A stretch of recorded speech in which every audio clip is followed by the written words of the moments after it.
Comes bam. This is JJ, and you're listening to the Breaking It Down show.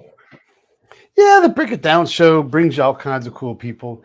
And, here's the thing that I find to be hilarious, JJ, is I can say to someone, I was a spy, and no one ever believes me.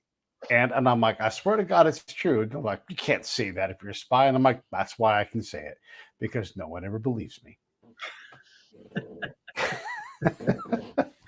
Well, I never wanted to be the retired spy. It's a brand that came about. Okay. I did 20 years in the military. After I retired, I specialized in interpersonal skill sets. And people at networking events would say, "Oh, who's that bald guy? Who's that? Oh, careful, that's JJ. He used to be a spy." And Right.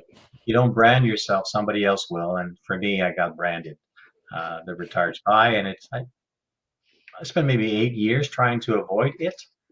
But your brand is what people say it is. And then from there, well, you know what? I'm just going to accept it. And now we are in year 25. So I'm just known as JJ, the retired spy. And then it just provides a subject for us to have that conversation. But Yeah. for us working in that industry, we never see ourselves as that.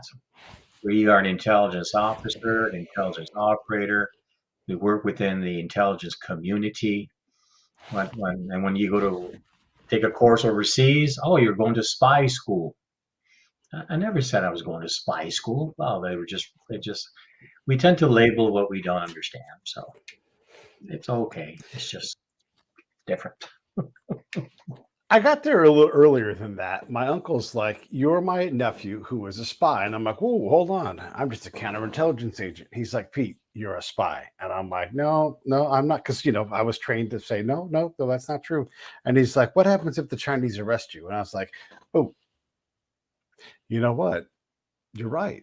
Like, I would be charged with espionage. You're right. I guess I need to accept this because when I'm working abroad, I have to have a cover for action. I have to have a cover for status. And I'm like, this is an important lesson for me. And so I learned that lesson early on, and I was okay with it. And because I worked in a tactical environment where I wasn't afforded much cover at all, no back cover. And so Uh, I was just like, yeah, I'm here to ask questions. I'm gonna, like I can say, I'm here with the U.S. Security Forces, and this is a phony baloney thing. So I'm like, I'm not even going to try to lie. Hi, my name's California. I'm in the Army. I'm going to ask questions. If you don't like my questions, don't answer them. I'm not here to hurt anybody. And I was just really upfront with everything. And like, are you a spy? And I'm like, of course. Of course. Look at me. That's why I'm here to. And I was so open with it that it stopped ever being a problem. Even when I talk to bad people, they're like, yeah, I am too. And I'm like, great. We just got everybody, all the hard shit out of the way. everybody wants to talk. Everybody has a story, right? You just have to find their hot button and have that conversation. So, right for you, it's what I call removing an objection before the objection. Yeah. Uh, our vehicles, because I was working underneath um, I-4, and then it turned into S4. So it was a British-led mission, and then it transited to an American-led mission, and they changed our cover story half through. I'm like, wait a minute, we can't go back to all of our sources and say, oh, by the way, Oh well. uh, no. So we just kept the same cover story and working within that environment. But it was a big eye opener, and how everybody wants to have an opportunity to tell their story. And if you can just find their hot button and what I would say decoding their preferred communication style, decoding human capital, just by asking a few test questions and knowing which persona to adopt, so that they can receive your information, your offer, versus resisting your offer. So it was fascinating. Um, we wouldn't do business the way that we did business back then because the terrain has just changed so much. Yeah. The threat level is just so much higher now than it was.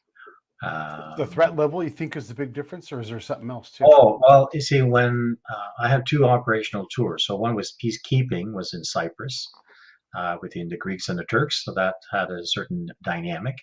Um, Never felt that I was going to lose my life Okay.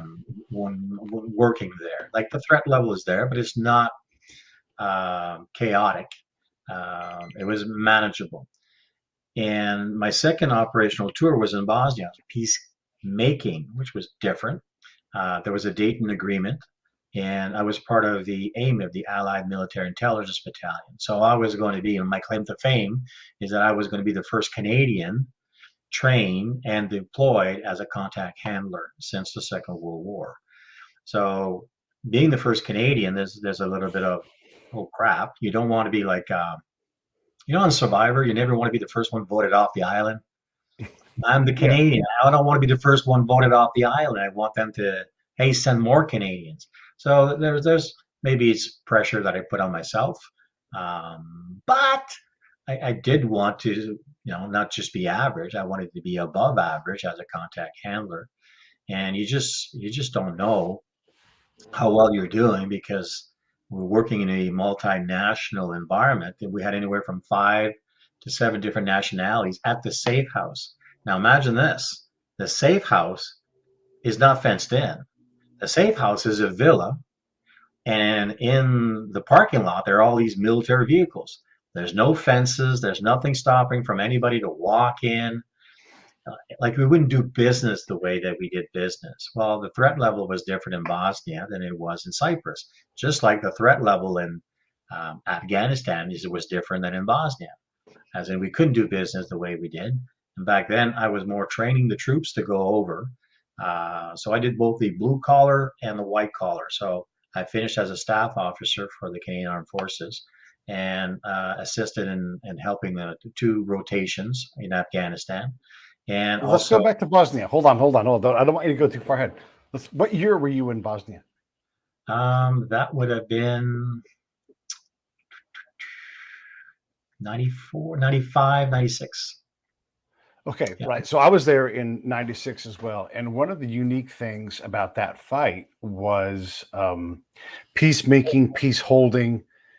And we didn't know. It's easy at higher echelons to be like, it wasn't that big of a deal. But I didn't know day to day. Yeah. And the military doesn't know what to do with counterintelligence, in my case, counterintelligence agents, human collectors. And so they're like, well, you guys got to go. There's 4 of you. One of you needs to go run convoys. One of you needs to go stand guard. The Canadian guy, I don't know. What did you do? Did you bring ham? I mean, like they just don't know what to do with us.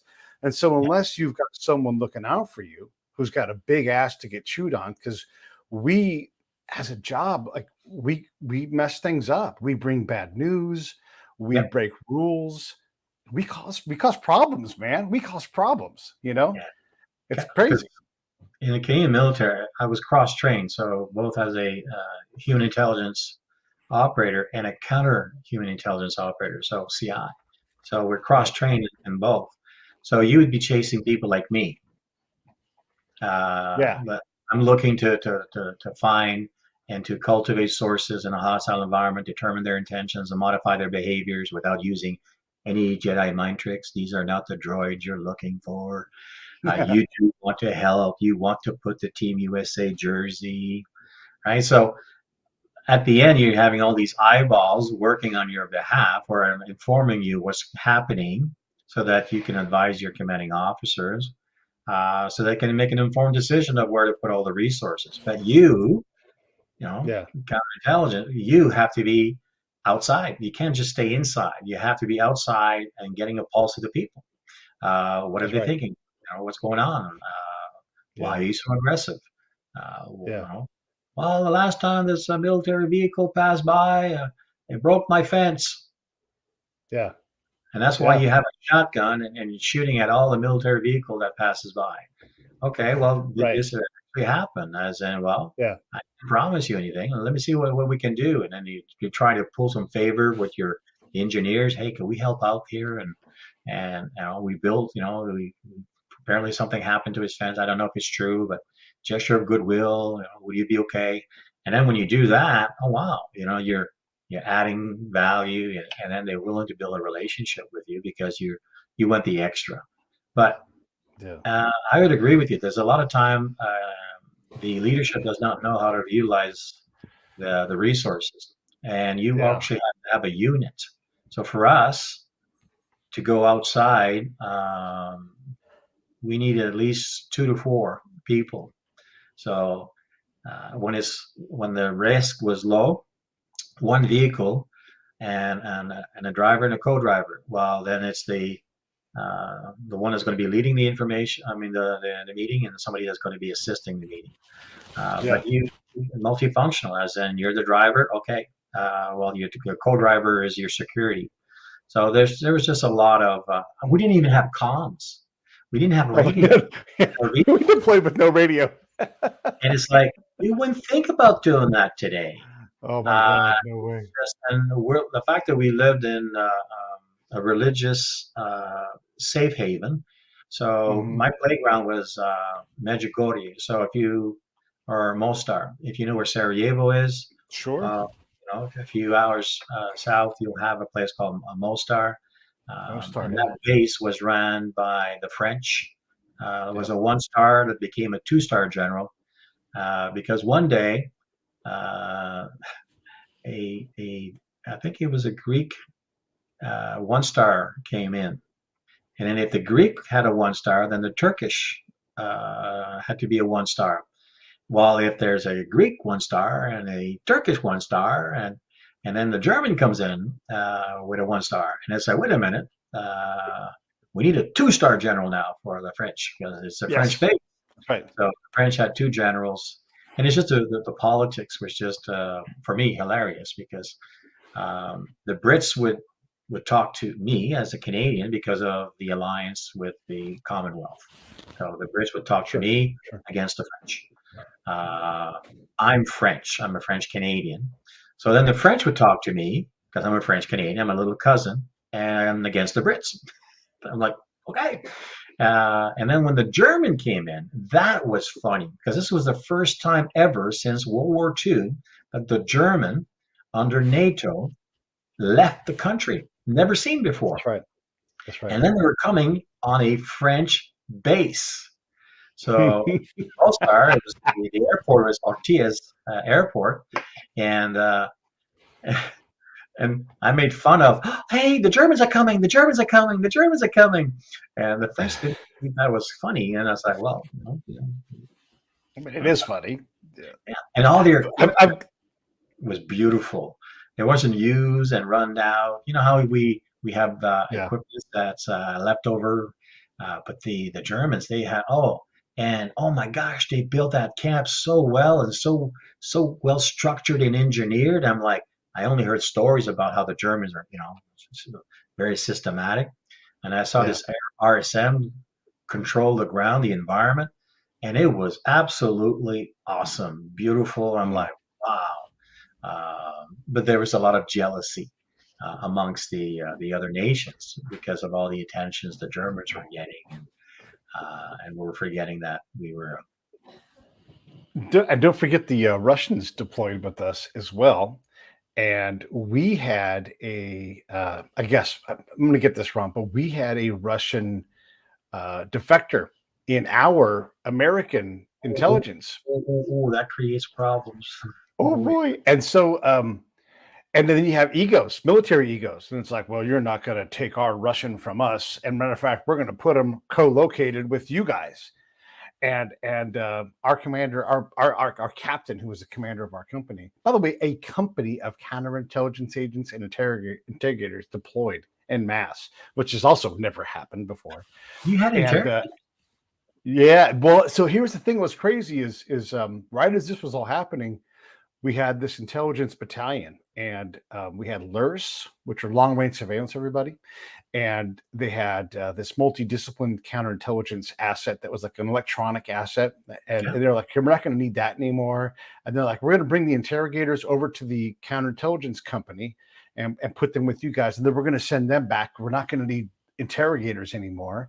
And then the CI guys, you guys are all going to wear suits and have pistols because we're not going to need you tactically anymore. And then they're like, stop. Ooh, We are going to deploy. And so And then not only were they wrong, we deployed as the primary, for the Americans, the primary tactical asset. So it wasn't Rangers, it wasn't SF, it was the counterintelligence and the human teams that went out every day. And we were the main effort. And so it went from being we're going to get rid of all these assets to we were the main asset specifically. Anyhow, so this Russian guy was a linguist, and they pushed him all the way forward to this Russian adjoined camp. And our commander was like, no way, if we're playing capture the Russian and they take our Russian, it's going to be an international incident. So they sent him home. But he had all these egos, and within the NATO side, we had all this intrigue. And again, this is where the other part of counterintelligence comes in. It's like, what is the Canadian collecting on? And is he intriguing between the French and the English? And hey, and then they would try to subtask us where we were far enough where we didn't have to mess with that. But there's all that subtasking of what are the Germans doing with the Poles? What are the Poles and the Greeks doing? And you could get lost in all of that stuff too, because that's another thing that we love to get messed up in. Meanwhile, we all have a day-to-day mission that's really hard. Like, are these guys going to stop killing each other? Yeah, they have individual agendas, as in you're going there. There's a date and agreement you need to follow. You're not allowed to be in civilian clothing with hidden weapons. Your arm has to be noticeable on you. You can't pack, as in it has to be all the rules and the regulations. But then there's agendas, and Canada does not have a foreign interest or a foreign agency in regards to the economy. Like, I'll give you an example. In Mostar, they have an aluminum factory, and before the war, it was the fourth. It ranked number 4 in regards to the most environmentally friendly aluminum factory. Absolutely brilliant.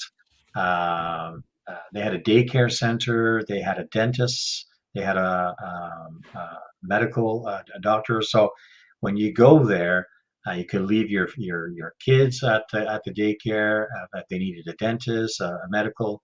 You crossed a vineyard before you went there. It was beautiful. So the Serbs destroyed that establishment, and then the Croats took over that establishment and only had Croats there versus in the past where they had Serbs, Muslims, and Croats working there. It was all 100% hardliner Croats. But now they have to rebuild that whole aluminum factory. So now there's an interest for all the other countries to bring in their technology. So us, because I was the first team in to actually visit the aluminum factory, now we were being hit by other human teams from different nationalities to find out about what's going on, because the Spaniard wants to put their technology in there, and the French want to put their technology, and the Americans want to put their technology. Canada does not have an agenda to put their technology in there, though they are very well recognized for the aluminum with Sudbury, Ontario, with the Inco company that's actually well established within that field. So it was interesting how politics plays in. The economy has to play in, and it's the black market that runs the country or after a war. So it takes a few generations before you really have an elected member that's really for the people. So it was fascinating and all about interpersonal skill sets. How do you get along with people? You need to decode. You need to know before you show a product, a service, an opportunity, before you pitch. You need to know if they're coming from a more of a direct, demanding, decisive manner. Then if that's the case, then you know that you need to communicate in a firm manner. So I have a tool that I use. I use the four temperament model of human behavior. It's also known as the DISC model. I came about in 1999, and I got accredited and certified in the States, and I've been using it. Now I'm an executive master trainer in that, and that's what I do. I help other organizations. I train their trainers and their master trainers in getting accredited and certified in that model. So with the RCMP, so it would be your equivalent of the FBI. They use it, that model in 4 different, even in their witness protection. They use the DISC model, the 4 temperament model of human behavior, to change the persona, the look of the persona of that person, so that their witness protection program is more successful with people. Mm. So it's quite interesting. Over here, Canada Revenue Agency. So I train their trainers in regards to this area, and we have in Canada called the Canada School of Public Service. So it's the highest institutes, like the university for all the civil servants, Hmm. and training their trainers also in that. So everything I did in the military in regards to the interpersonal skill sets, expertise as a Yeah, contact handler. Fast forward, this is what I'm now doing and teaching. We have probably similar training. sure. I'm a graduate of the John Reed interview and interrogation techniques, personal handling and tactical questioning. So I did my interrogator course over in the UK. Contact handling course was done over in the UK. With a few of the American colleagues were there. We had 7 different nationalities, and English Yeah. is the working language. And it's like sometimes, did you understand what I meant for you to understand? Because some of the Europeans, English is their fifth language. Yeah. So Yeah. yeah, it was quite entertaining from time to time. It is. It is interesting.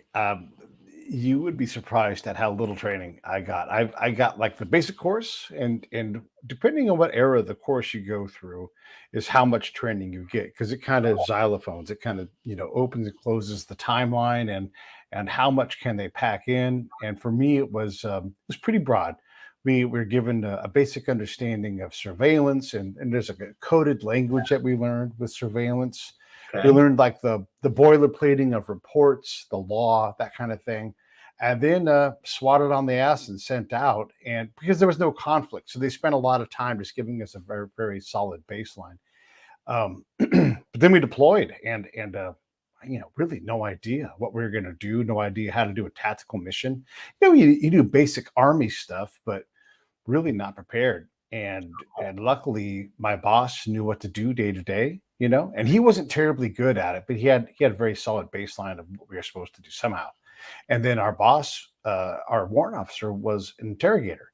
And so she's like, I didn't know what you guys did. I just knew that we needed to work every day, and I trusted, the NCO to kick us out because he knew the job, and we'd go out every day, and we did, you know, as a company, we're just sent out to the wind. And some units got hemmed up and they got swallowed by the unit they went to because they didn't know how to deploy those people. Some of the Okay. teams were glad to stay on the camp because it is dangerous work. And they were like, I am a strategic asset. I'm going to stay on this camp. And my next job will be in Korea sipping teas. So we're going to do these 6 months and we're going to go home. And so there was a whole mishmash of what we all did. It was a really interesting thing. I happened to come back and go to what was then a very brand new source operations course. And I taught there after having ran sources. And our Okay. team was one of the only teams that actually had authorized sources.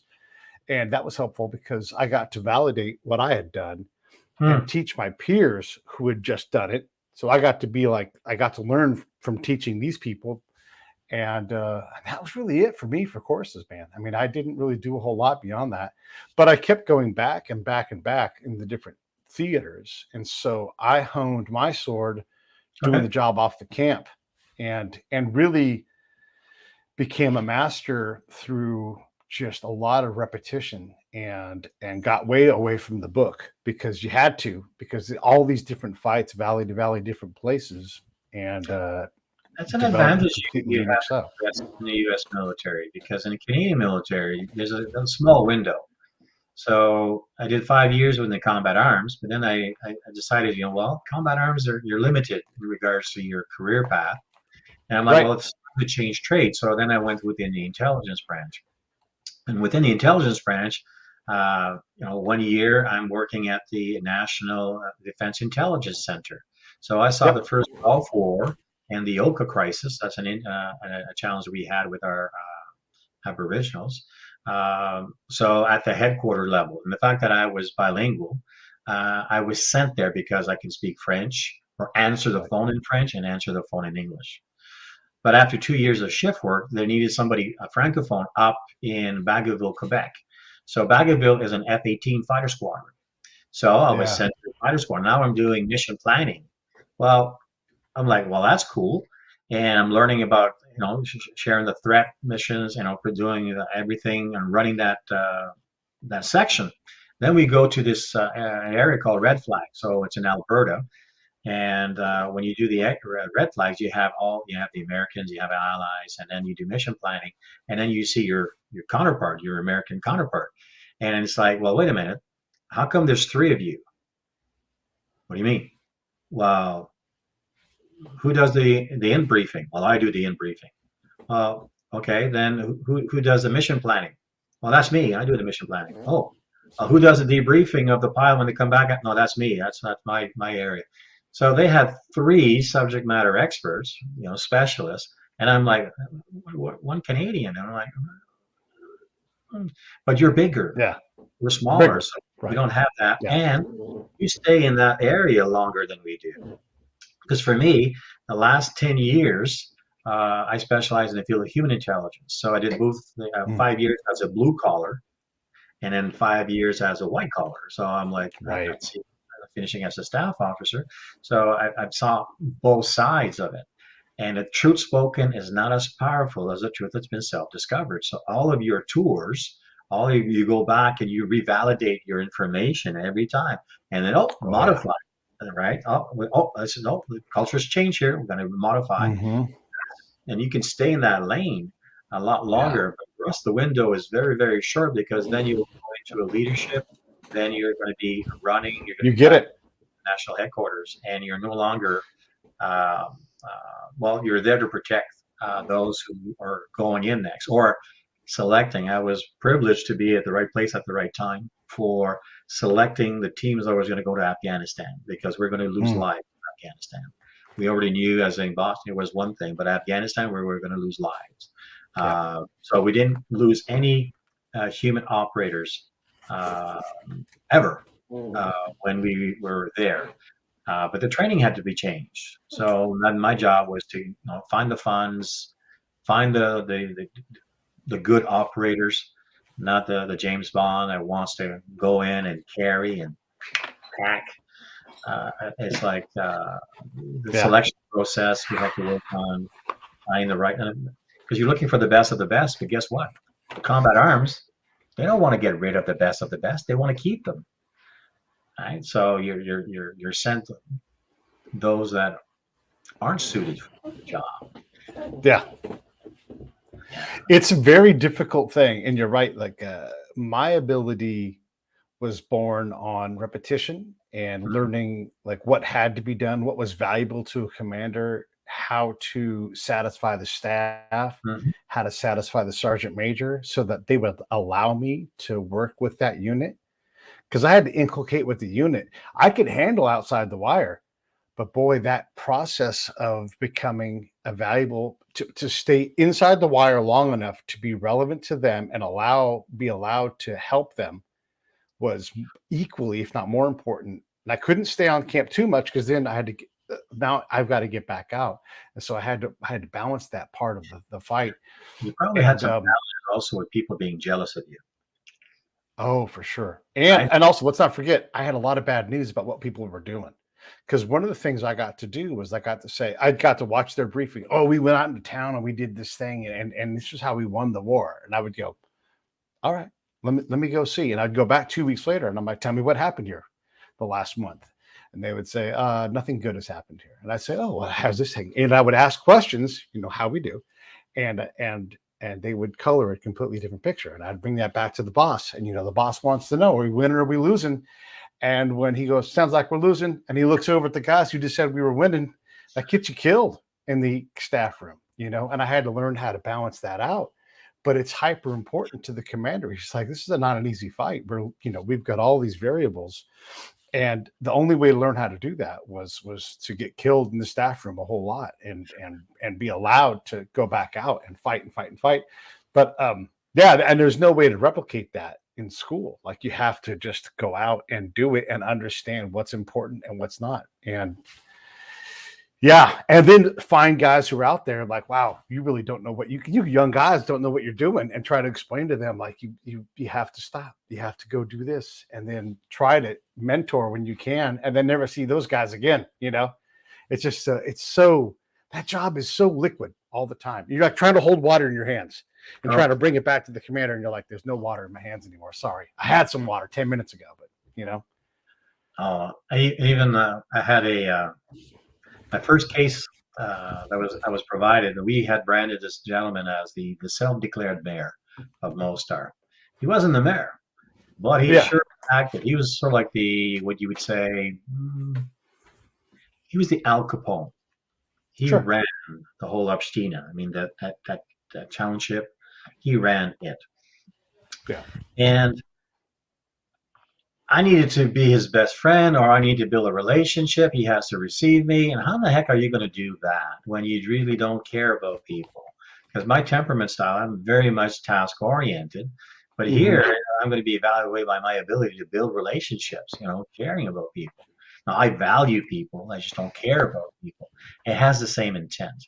As in a group will say, I care, and another group, I value you. I care about you. It has the same intent. It's just like one group says, um, I Mm, think, versus one group will say, I feel. I Well, I feel think right. we should do this. Well, I think we should do this. It gives you their preferred communication style. One's more task oriented, one's more people oriented. So you change your vocabulary. So I had learned the 10 most effective feel good ice breaking questions because I was sold on if you memorize these 10 questions, you will always be able to carry conversation anywhere, anytime with anyone. I Yeah. memorized that. That was, you'll never have enough time in an hour briefing or interview to ask all 10 questions. But they're all open ended questions, they're thought provoking Sure. questions, and it provides an opportunity to read the other person. They're fast paced or they're slower paced, out loud, very soft, more outgoing, more reserved, task people, just by asking these questions. And the first question is, how did you ever get interested in the widget business? So you're supposed to replace widget with. So the Mhm. fact that we had branded him as the self-declared mayor, and I'm like, he's in that official capacity. And I started, Dobro Jutro, Yasim Jean-Jacques, Kakaste, we learned Mhm. the introduction. That's about it. Your interpreter has to know that when to come in and say the rest. And I said to him, I'm just curious. Pause, and he looks. How did you ever get interested in politics? How Mm. did you ever get started in politics? How did you ever get interested? So that's an open-ended question, and the person's supposed to talk for 5 to 10 minutes nonstop. He talked for 45 minutes nonstop with one question. One question. It was all about him. The first thing he said was, well, I am an educated man. Well, in that culture, education puts him on the top.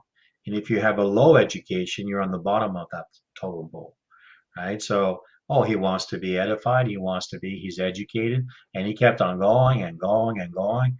And he kept on referring to himself as a businessman, just like Al Capone. I'm just a businessman.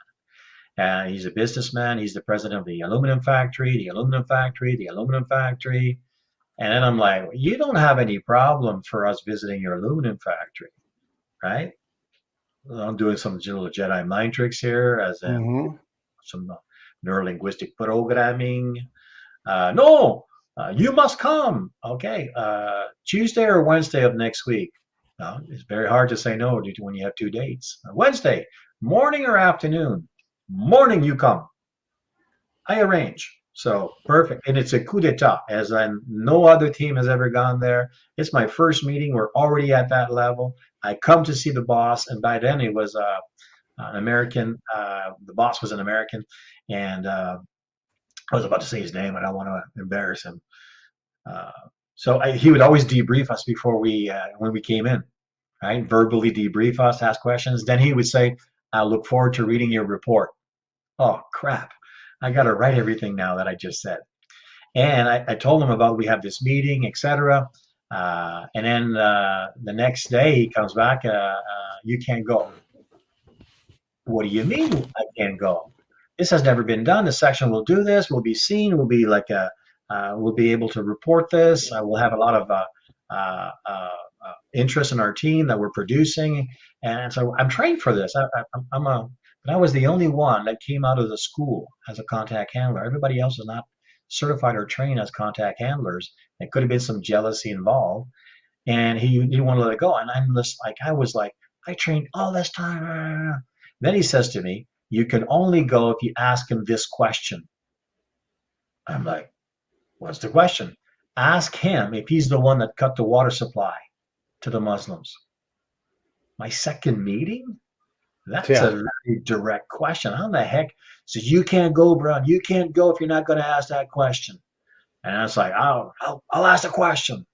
The meeting started at 10. The meeting ended at 5:15. Yeah. And then we did if you're familiar with the hourglass approach, very Hmm. generic at the beginning. Then ask that question, go back generic.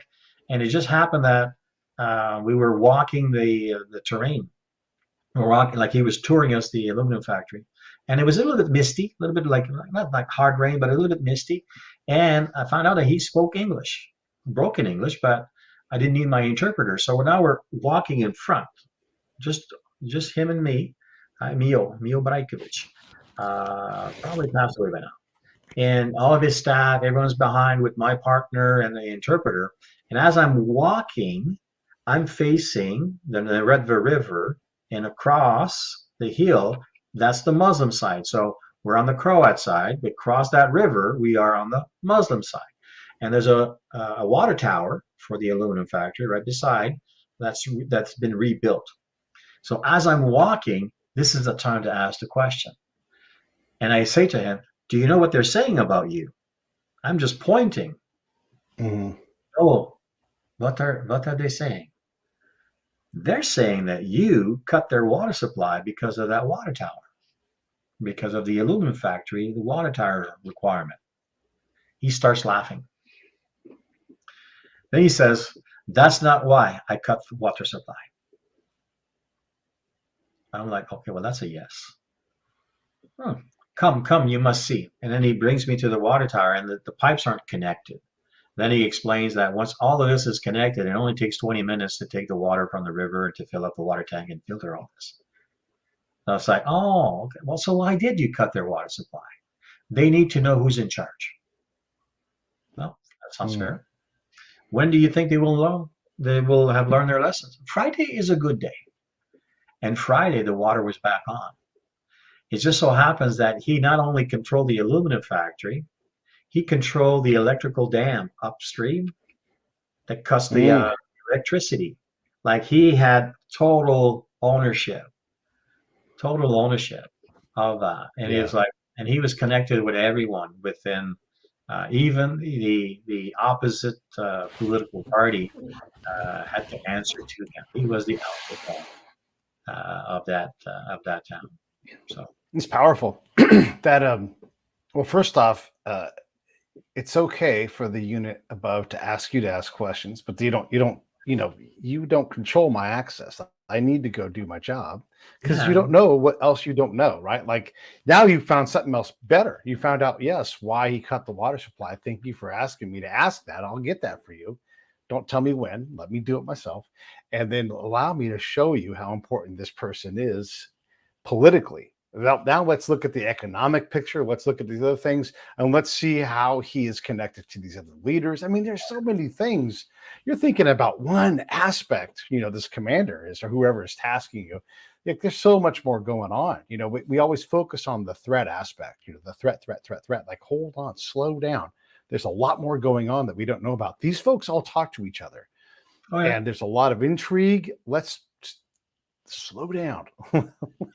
Let us go out there and figure this out. Guide me, show me when you think I'm wrong so I can tune in, because I definitely need that. But yeah, it's tough, and that's why it's great, like when you have counsel with the commander and they trust you and they can guide you, man. Like when a commander can say, can you communicate this into the battle space or above me vertically, write this into the notes somehow into your report and communicate up above me outside of my voice, man, then we really could do things that were powerful. But you had to have a commander that had patience, would allow me the time to set the network up so that I could work the network and tune it. And so I could say, let me see if I can make this thing happen. This far flung village, can I communicate out to that village? I don't know, man. Let me see if I can do that. And then talk to my local network and go, how do we communicate to that village? And I forget that village. What you want is this village. And I'm like, oh, do tell, and then all of a sudden they crack open the reality and you're like, what we were asking was nothing. Here's the real, and that's a big thing to learn as a collector is what we could think of, like when and I'm talking about the American side of things, like whatever you can come up with in the staff room for information requirements, that's little baby obvious stuff. And when you first start out, you have to learn all that stuff. You have to learn what they are, and it's all base. It's very, very simple. Once you reach that mastery level, like I don't need to know those questions. Whatever I produce is going to automatically answer a lot of that stuff anyhow.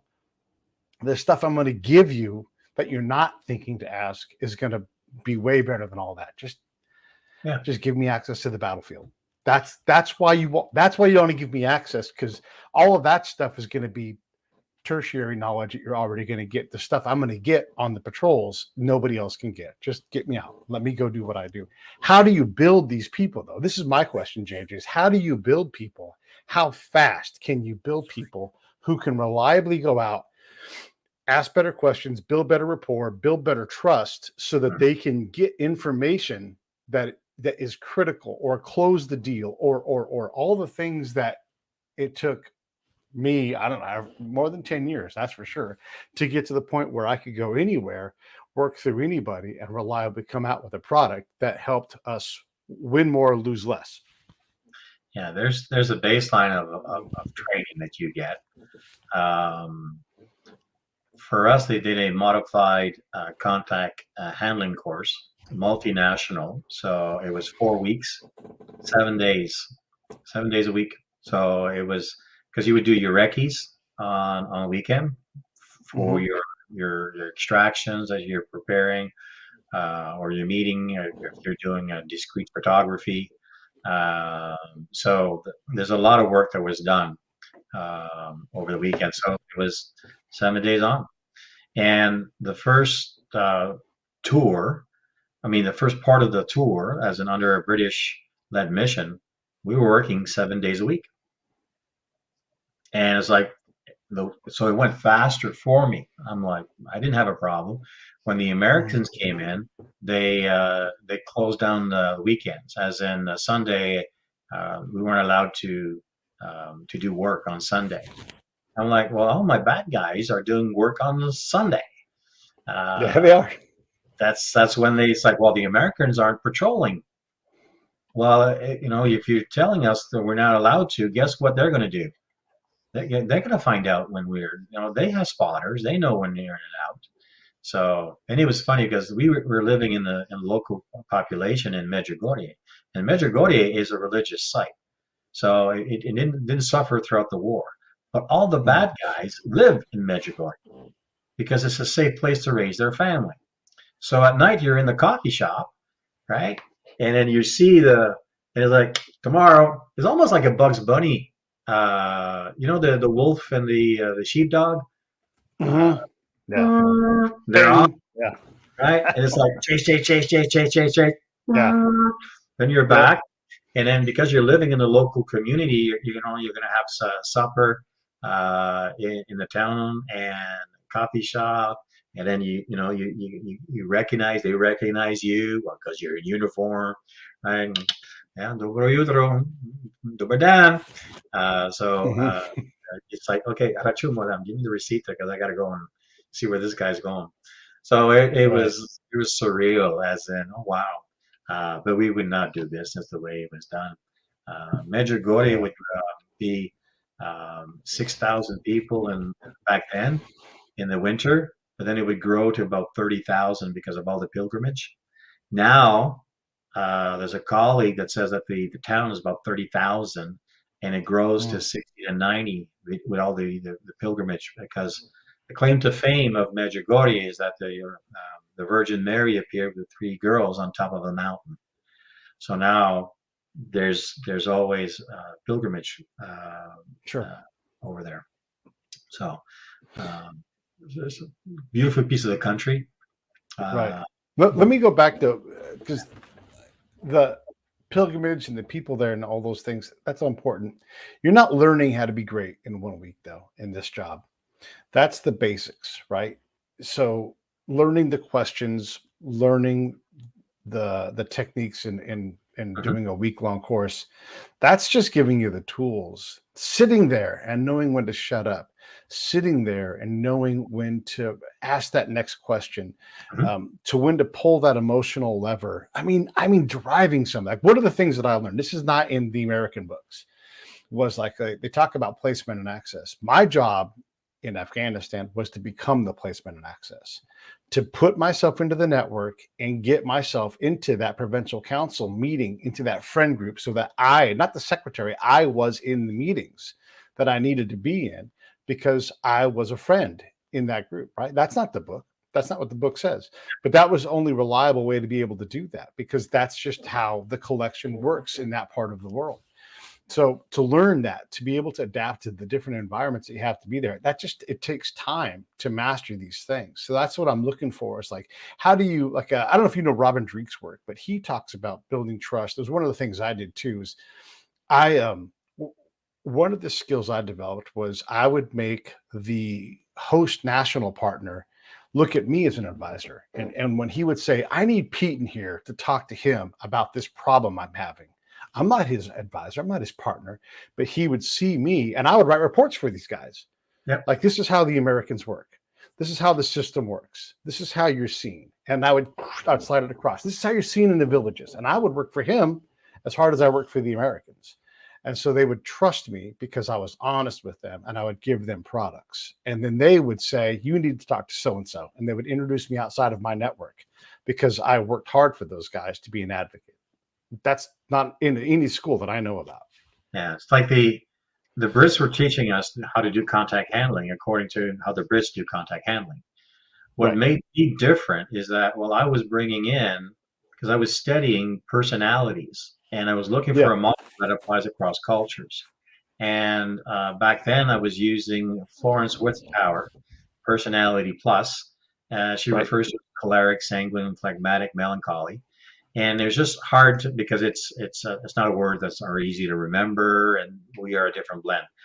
Fast forward, I learned the four temperament model of human behavior. There are 41 different style blends, much easier and duplicatable. I could teach others of how to utilize Right. it. And then I created, because you brought in a very good point, how do you establish and maintain trust? Yeah. Well, I built, based on personalities, I created what I call the rapport ladder. And every time you interact with people, every time we interact, we're going to complete that interaction, or we're going to compete with that interaction. Two Right. very dominant personalities competing who's going to be in charge. So there's always a complete or compete. Now I'm French and I'm writing the words complete, compete, and I come to realize that one word has the letter L in it and one does not. Mhm. Complete and compete, the same letters, except one has an extra one, has the letter L. I don't know, Pete, where my brain goes. And I Yeah. went, what's the L factor of completing an Yeah. interaction? Yeah. Well, until you can find a common link, a common like, a common love, no connection. Yeah. I'm like, Yeah. that's it. Why did the Yeah. mayor of Mostar wanted to talk to me? We had a common link. I'm French Canadian, right? And he thought that I wanted to separate from Canada. He thought that I was a separatist. I Mm. did not feel obligated to correct him. Sure. And it's like, and he says, you understand us because they want to separate from the Federation. They're hardliners. There's Bosnia Herzegovina, but they are Herzeg Bosnia. It's not the Hmm. same group. And they want to separate from the Federation. It says, you understand us. You want to separate from Canada. You will talk to your general on our behalf. My gosh, that's my cover story. I'm supposed to do this. I'm Hmm. like, okay. And they provided me the link. So find a common link, a common like, a common love. So there's a link. Hmm. And the rapport ladder is just that. It's a ladder. It has 4 rungs. It requires energy on our part to climb a ladder. Guess what? It will Hmm. require effort, energy to establish and maintain rapport with people. Trust, Mm. some is earned. Trust is given until you lose it. Once trust is established for a task-oriented individual, they'll see that you have value and will want to build a relationship, a professional relationship with you. On the people side, once they like you, so it's relationship first, then they will see that they will trust you with their personal information. And then when they're at that phase, then it's easy to go to rapport, which is the highest state of relatability between two people. So I created this behavioral based approach to establishing and maintaining rapport, which is teachable and duplicatable because you are absolutely right. Trust is so important. Trust leads to innovation. Trust leads to productivity. Lack of trust, lack of innovation, lack of productivity. So trust has to be established. Well, how do you do that? In the UK, they're saying you have to maintain rapport. Okay, well, how do you do that? Well, you just do rapport. Well, You do the rapport. I am doing the rapport. okay, and, and then they would give me the definition of rapport. So I can read the definition of rapport. I'm like, how do you go about establishing and maintaining rapport? Well, you have to find some, like they didn't have a system. They had nothing That's right. teachable. That's right.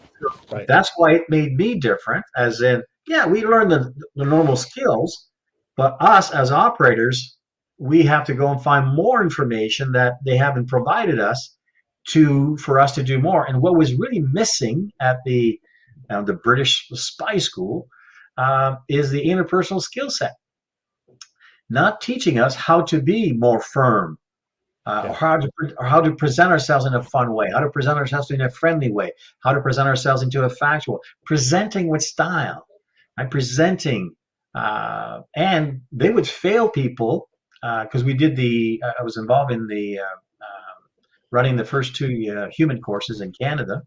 I was in charge of the role players, and I just remember that one of the students, they were going to fail him. Like he had passed, he had all the mechanics down, but he could not project empathy. Well, he was very reserved and task oriented. Yeah, he came across as cold, but he was cautious, calculating, conscientious. He's very, very C focused, as in, oh my gosh, the details. But he remembers everything. He just doesn't have a smiling face. He's a bad actor. He can't project empathy. They failed him. And I'm like, all it was required is me taking him over and teaching him the model and for him to flex and adapt his style to connect from a DIS&C perspective. And I'm like, wow, what a waste because of the resources. It's just like, that's what was This missing. is one of the big things. I've talked to a lot of people from the American side of the military, special forces especially, and I'll always ask them, I say, have you fired more rounds in combat or have more conversations? And except for one guy, they've all said, oh, I've had way more conversations. And I'm like, where's the training at? And they're like, oh, it's in firing rounds. Right. But these things that you're talking about. So like if I sat down for that, they're like, hey, Pete, come be a subject matter expert and sit down with us and help us work on this rapport building skill. I'd say, great. What's their task for this rapport building meeting? Like, what's their thing? Like, we want to find out who cut the water. Okay, great. All right, let's sit down. Let's have some chai. And so we sit there and have chai. The second they ask me about that water or anything related to the job, and like, you just failed the meeting. Yeah, just drink chai. That's it. You don't get to ask for shit until I discuss business with you or I tell you that we have rapport. You don't get to ask for anything. Like, you just wait until you can't stand it because your job, your task, your need is nothing in this meeting.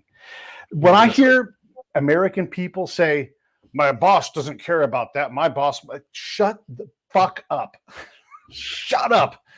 And just sit there and never ask for anything until they're like, Pete, what do you want? Why are you here? You're like, oh yeah, I got a list of questions. Can I ask you a couple? And then you go. And then that's like when they're like, we've been talking for hours, So I'll tell you one real quick story, then I'm gonna shut up and let you talk. I had this colonel, he's like, can you help my lieutenant out? He's got these partners and he just can't, he's task oriented. He's desperate to do a great job. And I'm like, okay, yeah, let's go. So we go in and he's like, I got these things I want to do. And I'm like, okay, calm down, man. Calm down. Let's just go in and go slow. It's Arab Cup time. All of these Iraqi officers are glued to the TV because guess who's playing that day? Iraq. and it's Arab Cup, and they're all watching football. And we go in, and he's like, "Let's grab, Muhammad or whatever." I'm like, "Nope, we're gonna watch soccer. Our job tonight is to watch Arab Cup. Just sit down and shut up and enjoy yourself." And he's like, "That's work," and I'm like, "That's work right there." And we didn't do a fucking thing, except for we did everything. You get this. I'm gonna shut up now and sit back and go like this. Go ahead. Yeah. Well, you just reminded me of that self-declared mayor. He invited us for a football match, soccer for us, and Yeah. he never lost in 2 years. So and I'm like, okay, so we're playing. We don't have any comms. We're playing the boss doesn't even know where we're going to be, but we're still building relationships. As in, we were invited, so we go, and then we were invited to the supper. And at the supper, we don't have questions. It's all about rapport building. It's all about, I use the acronym FORM: family, occupation, recreation, and motivation, or if I want to leave a message. So I'll talk about a little bit about their family. In North America, it's very common for us to talk about occupation first. You don't have to follow the sequence, but it's what I call the tree of knowledge. The trunk of the tree is, okay, you're looking for biographical information. Well, one branch is family. And then, okay, back to the trunk, okay, occupation. Okay, back to the trunk, okay, recreation, what's their hobbies? Okay, come back to the trunk of the tree. Next one, okay, motivation. What would be their motivation to talking to us? But they all had a seating arrangement. So that self-declared mayor was in front of me. Beside him is his mentor, a Franciscan priest. Everybody had their little seat. And the guy that was going to break your legs was on my left. The guy that does the propaganda on the radio about the hardliners is right there on my right. For completely coincidence, somebody that sat right beside me spoke French. Then I had my interpreter, and beside my interpreter is my German partner. Right beside my German partner, somebody that spoke German. And their goal was to see how much you drink and how much you eat, because that's how they evaluate you. Well, it's not in the book. We're not supposed to drink. We're not supposed to eat, blah, blah, blah. And they're filling up my water glass with wine. And it's their homemade wine. But that self-declared mayor of Mostar is always putting mineral water in it. He's watering it down. And then he's putting a little bit of squeeze of a lemon in it. And I'm like, as I'm turning to talk to somebody else, they're filling up my glass again. Like, they're just not stopping.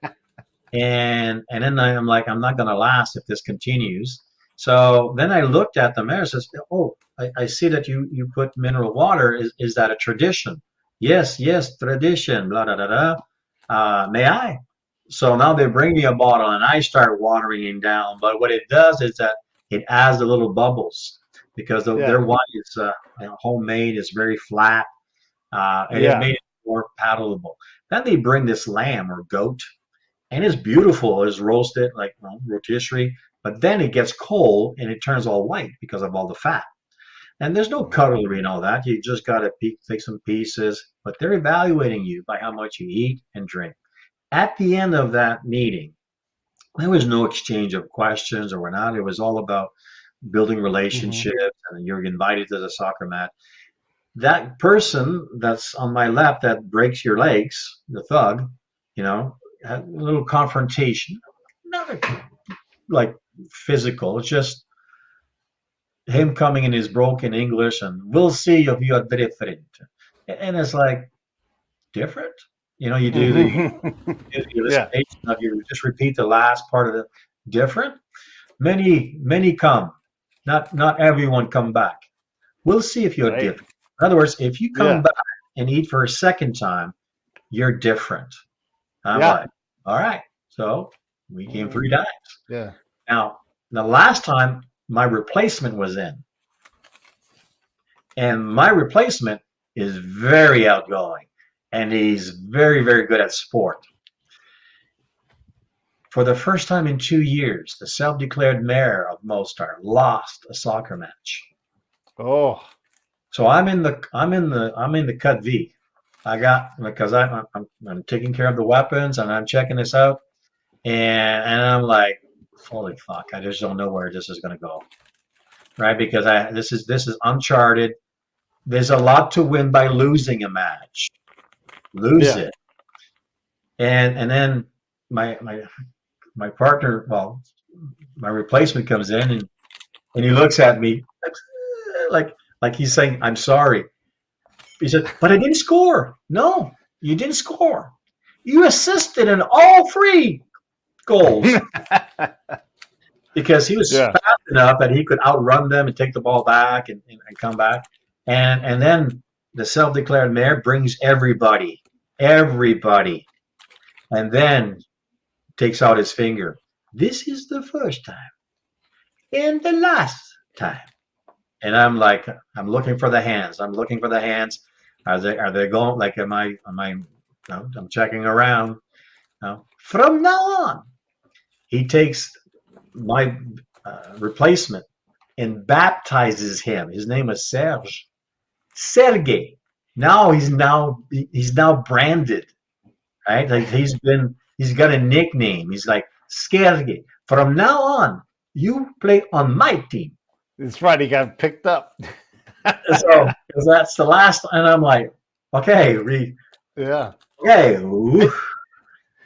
And you don't know. You don't know. We did a whole thing where my buddy and I, he looks very, you don't know this until you put it on, but as soon as you put the hat on in Afghanistan, he becomes Afghan, and Uh, he's Kunas from Louisiana. But poop, all of a sudden they're like, oh, and then you're like, you are now, and they started naming which tribe. And so they started putting different hats on his, like tying different knots and everything. And everybody had a great time. They'd go, they'd take their hat off and they put it on him. And I'm saying hat for everybody. It was their tribal custom, their tribal colors, their tribal tie, right? And so he was, and they all went over and did this thing. And again, nobody asked any questions. We were all just having a great meal, and they all went over and did this very thing. And it wasn't planned, it was all just the thing that we did.